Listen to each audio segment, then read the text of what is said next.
안녕하세요. 김여배 경제부동산입니다. 구독, 좋아요 부탁드립니다. 정부의 강력한 부동산 대책이 줄줄이 이어지고 있어서 집값을 잡을 의지가 점점 확실해지고 있습니다.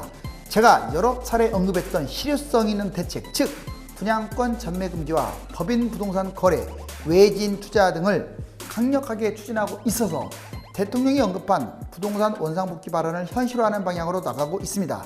정부도 제 방송을 보고 있다는 듯이 흡사합니다. 자, 이 속도대로라면 임대주택 사업, 다주택 개투자, 전세대출 등 실효성 있는 대책도 기대가 됩니다. 질병이 확산되면서 코스피가 1900 초반으로 내려앉은 상황이며 달러와 금, 은은 상승, 유가는 하락 중입니다. 부동산 이제 3년 전 시세로 원상복구 될까요? 부동산 폭탄 대책 계속 터진다. 정말 지금 두 번이나 계속 나왔는데 이게 간단한 대책들이 아니에요. 실질적으로 투기 세력을 잠재우는 실질 대책이라는 데 중요한 거예요. 그리고 보시면 정말 그동안에 이 부동산 황소네요. 황소를 가지고 놀았어요. 누가? 정부가요. 그렇게 너무 오래 가지고 논 것 같아요. 조금 더 빨리 황소를 케어시켜야 하는데 이제 황소를 지치게 만들고 자, 집값을 떨어뜨릴 생각인가 봅니다. 집값 잡기 위한 전방위 대책. 자, 지금 집값 잡기 위한 전방위 대책은 먼저 공급 확대, 얼마 전에 발표한 공급 확대. 수도권 30만호, 서울 7만호. 3기 신도시도 조기에 시작하고요. 도심 공공 재개발. 그리고 용산 미니 신도시 약 8,000세대 사전 청약제 부활. 이런 것들을 골자로 하는 공급 확대 방안을 내놓은 바 있습니다. 그로부터 바로 어제죠. 며칠 지나지도 않는데 이제 전매 제한 대폭 강화하고 투기 수요를 억제하는 대책이 나왔습니다. 먼저 전매 제한 강화, 수도권 광역시 소유권 이전 등기 시까지 전매 제한. 즉 소유권 이전 전에는요 아예 이제 매매 못합니다. 어디가? 수도권 전체, 그 다음에 광역시 전체. 3기 신도시 조기 도심 공공 재개발. 바로 이렇게 해가지고 얘들도 전매 제한을 좀 강화시킨다는 거죠. 자, 오른쪽 보십시다. 자, 투기 소유를 억제하는 것도 하나의 방책입니다. 자, 분양권 전매를 강화한다. 이게 핵심 포인트잖아요. 지금 아까 광역시와 수도권, 뭐 서울, 경기도, 인천. 자, 법인주택 거래 신고 사항도 강화했습니다. 즉 법인이 이유 없이 부동산 거래를 못하겠다, 투기를 못하겠다, 이걸 아예 못을 박은 거예요. 더군다나 미성년자 주택, 바로 이 부분도 자금 출처를 따지게 되고요. 특히나 외진 구입 있죠. 외진 구입도 차단시킨다. 지금 제가 여러 번 실효성 있는 대책 강조했던 것들인데 뭐 약속이 나던 듯이 이제 나오고 있어요. 그 전에 그렇게 뛸 때는 나오지 않다가 자, 이런 것들 나오면 집값 못 갑니다. 물론 아직은 조금 부족합니다. 계속 나와야 돼요. 투기 규제 실질적 효과가 아주 높습니다. 보시면 투기 규제. 자, 먼저 임대주택 사업이 가장 핵심이에요. 아직 이걸 건드리지 않고 있어요. 자, 국토부가 이걸 제대로 지금 규제시켜야 하는데, 자, 임대주택 사업 지금 혜택만 좀 축소된 것 뿐이지 달라진 건 아무도 없습니다. 지금도 신규 주택을 받고 있죠. 자, 다주택 누진세, 다주택에서 키포인트는 누진세 적용이에요. 단순하게 종부세나 보유세를 때리는 게 아니라 주택수 10, 20, 30, 40 시운으로 갈수록 막 세게 때려야 합니다. 근데 우리나라는 그게 없어요. 500채나 20채나 10채나 똑같아요. 그게 말이 됩니까? 자, 임대주택 사업을 도피처로 삼는데 이것도 못하게 해야 돼요. 그렇게 어떻게 300채를 갖게 합니까? 자, 이 두 개가 꽃인데 이거 언제 터뜨릴지 모르겠네요. 자, 어찌됐거나 상당히 큰 분야, 분양권 전매. 자, 이게 파격적인 거예요. 경기도 전체, 인천 전체. 자, 그동안에 6개월밖에 안 됐으니까 너나 나나 투기해가지고 분양권 팔아먹고 그랬는데 이제 그런 시대 지났죠. 물론 8월부터 시행한다는 게 좀 찜찜합니다. 그 전에 분양권이 상당히 좀 많을 텐데. 법인 부동산, 이것도 자, 부동산 탈세하기 위해서, 부동산을 투자하기 위해서 법인 가장해가지고 자, 투자한 사람들이 많이 있었습니다. 그런데 이제는 힘들게 됐어요. 외지인들. 자, 외지인들이라는 건 서울 사람들이 지방으로 가고 지방 사람들이 서울 투자하는 거, 이거 이제 만만치 않게 됐습니다. 특별히 더 자금 조달 출처를 강화하겠다고 했죠. 구체적인 내용은 또 나오겠습니다. 자, 미성년자 부동산 매입, 뭐 증여가 됐던 매매가 됐던 자, 이 부분 상당히 까다롭게 본답니다. 이제 그런데 여기까지는 어느 정도 나왔어요. 지금 3, 4, 5, 6은 제가 그 전에 제시했잖아요. 그나마 어딥니까? 단기간에 이렇게 다 나왔잖아요.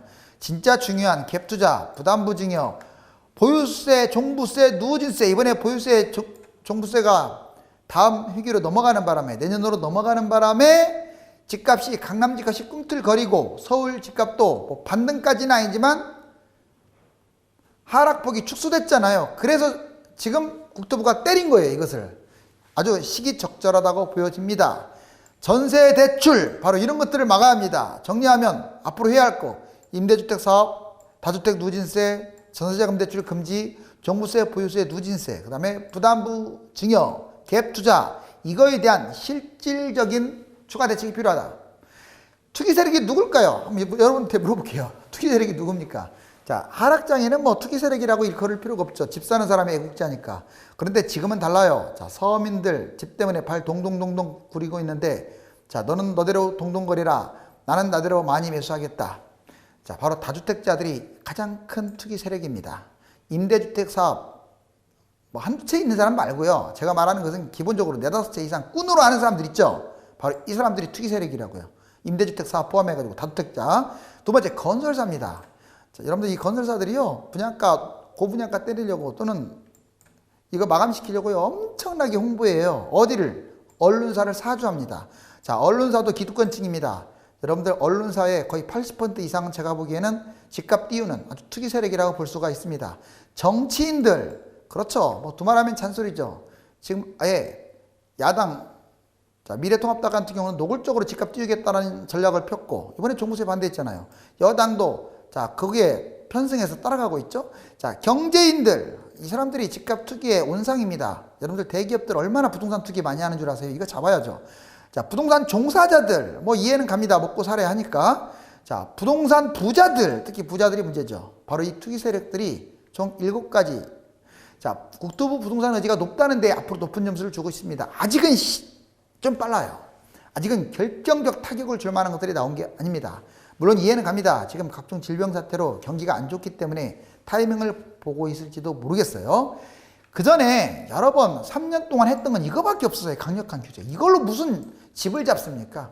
실효성 있는 대책, 즉 투기 수요를 억제하는, 아까 자 발표했던, 제가 말씀드렸던 그러한 대책이 나왔어야 하는데 하나도 안 나왔어요. 그러니 집값이 잡히겠어요? 자, 공급 확대 얼마 전에 나왔죠. 물론 아직 좀 더 서울 같은 경우는 구체화 돼야겠지만 경기도는 일단 30만 호, 적은 분량이 아니죠. 자, 그래서 제대로 나온 것 같아요. 자, 쌍두마째 나왔고, 이게 안 나왔는데 이제 전매 제한, 자, 그리고 미성년자, 그리고 외지인 투기, 이걸 막겠다. 이제 앞으로 점점 확대될 거예요. 특히 이 투기 수요 억제가 상당히 내용들이 많죠.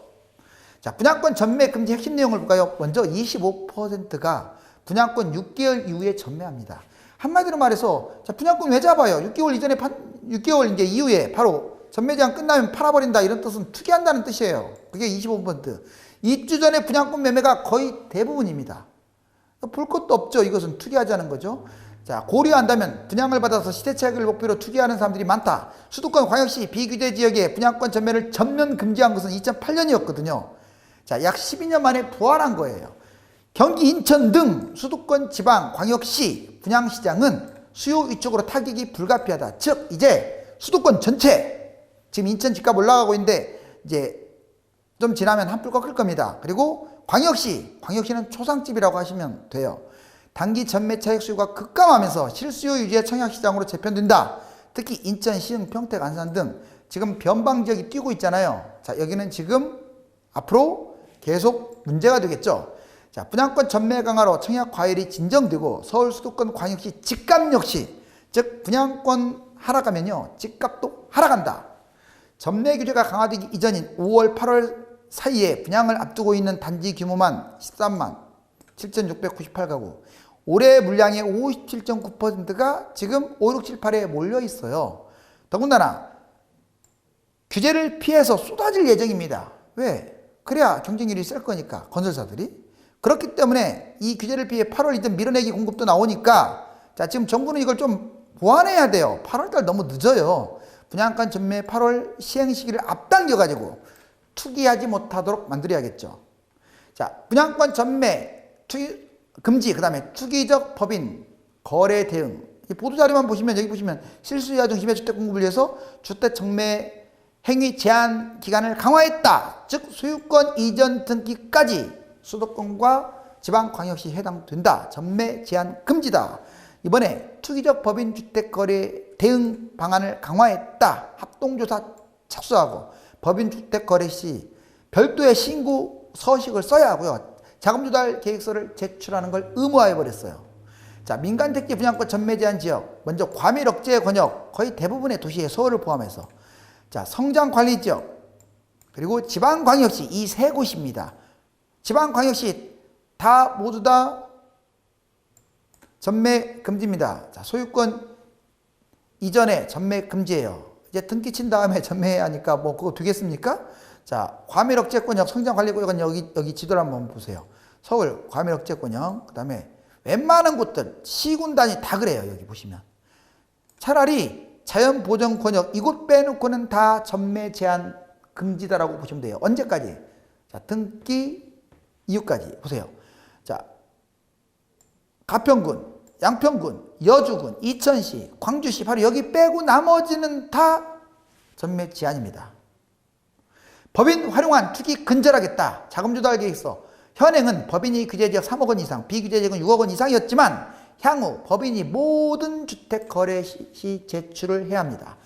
실거래 신고 시 개인과 법인 동일한 신고서를 사용했는데 이제는 달라요. 법인정보, 거래당 당사자와 특수관계, 주택 구입, 목적 등 항목 신설한 법인용 신고서를 마련했습니다. 이걸 해야 돼요. 실거래 합동조사, 이전에는 규제지역 내 법인의 주택 거래 위주로 했지만 이제 비규제지역 법인 미성년자, 이게 중요해요. 자, 비규제지역까지 포함해서 법인 미성년자 외진 거래를 아주 투명하게 확대시키겠다. 이제 외진 거래들이요 몇 배 이상의 타격을 받을 겁니다. 법인 주택 거래 시 신고사항 예를 들어 보면 법인 기본사항, 뭐 법인명, 설립시기, 소재지, 등록번호, 자본금, 업종, 임원 정보, 주택 구입 목적, 사업용, 비사업용, 부동산 활용 용도 이걸 구분해야 돼요. 특수 관계 여부, 자, 거래 당사자 간 친족 관계 여부 등 아무튼 법인 임원 포함. 민간 택지 신규주택의 전매 행위 제한. 그전에는요 다 이렇게 뭐 소유권 이전 등기일은 투기 과열지구에 해당되었고 조정지역도 6개월이나 소유권 이전. 그다음 수도권 지방 웬만한 곳은 다 6개월이었어요. 기타 민간 택지는 아예 없습니다. 그랬는데 이제는 완전히 자 소유권 이후 등기로 지금 전환해 버렸기 때문에 난리가 난 거죠. 자, 이제 주요 입주 분양권 전매 규제 2010년 12월 6일 날 강남 4구 분양권 전매 금지를 시작으로 해가지고 마지막 수도권 비규제지역 과밀억제 성장관리 권역 광역시까지 아예 그냥 몽졸이 전매 분양권 전매를 규제했다. 자, 전국 아파트의 거래 중 법인 매수 비율을 보세요. 자, 이러니 국토부에서 규제를 안 하겠습니까? 2016년 0.9밖에 안 됐던 게 2020년 4.9까지 뛰었어요. 뭐가? 자, 법인 매수 비율이요. 갑자기 많이 뛰었죠. 특히 비규제 지역도 법인 아파트 매수가 아주 높아졌습니다. 비규제 지역은 별로 규제가 많지 않은 곳인데 2019년 여기 보세요. 1.7, 1.9, 2.9밖에 안 됐던 게 지금 현재 2020년 3월 자 불과 3개월밖에 안 지났는데 13, 11, 10% 이렇게 지금 5배, 7배 이렇게 뛰었네요. 경기도 오산, 인천, 평택 여기만 해당되는 게 아니에요. 경기도 전체적으로 늘어난 거예요. 자, 외진 서울과 지방 매입. 자, 외진들 보세요. 강남 3구. 자, 2월달까지 기하급수적으로 늘어났다가 자, 3월달에 약간 줄긴 했지만 어떻습니까? 외진들이 서울 투기를 엄청나게 했죠. 서울도 마찬가지입니다. 자, 이게 여기 강남이고 자, 서울은 지금 조금씩 줄어들고 있지만 전체적으로 아직도 23포인트가 넘어간다. 마찬가지로 서울 사람들이 지방 가가지고 투기한 것도 많아요. 2006년부터 2020년 보여주는데 거의 왔다 갔다 하다가 여기 보세요. 2020년 아예 그냥 16,000으로 다른 때에 2배 이상을 앞질러 버리죠. 이러니 외지인들 투기 금지시키지 않겠어요? 미성년자 증여만이 아니라 매매도 마찬가지고 자 미성년자 관련된 거 특히 강남 3구가 돈이 많죠. 이 사람들이 장난을 많이 쳐요. 약 거의 40% 강남 3구에 40%가 몰려 있습니다. 국회의원도 여기에 많이 살죠. 자, 바로 이 증여를 이렇게 하고요. 그 다음에 이건 부동산은 23.7억 원, 어디 상위 1%가. 그 다음에 유가증권 20.7억 원. 그 다음에 금융자산 16.3억 원. 즉 부동산, 유가증권, 금융자산 할 것 없이 미성년자에게 엄청난 증여를 해대고 있다. 지금 부동산, 이 부동산을 저울에 한번 달아봤습니다. 얼마나 올라갔을까요? 2013년에 비해서. 자, 대통령의 원상복귀. 자, 한번 기대를 해봐도 될까요? 집값이 천정부지로 치솟으면서 무주택 서민들의 한숨과 통곡소리도 덩달아 커졌는데 다행히 경제 여건이 좋지 않은 상황 속에서 부동산을 잡을 의지를 천명함으로써 다음 대책이 벌써 기대가 됩니다. 감사합니다.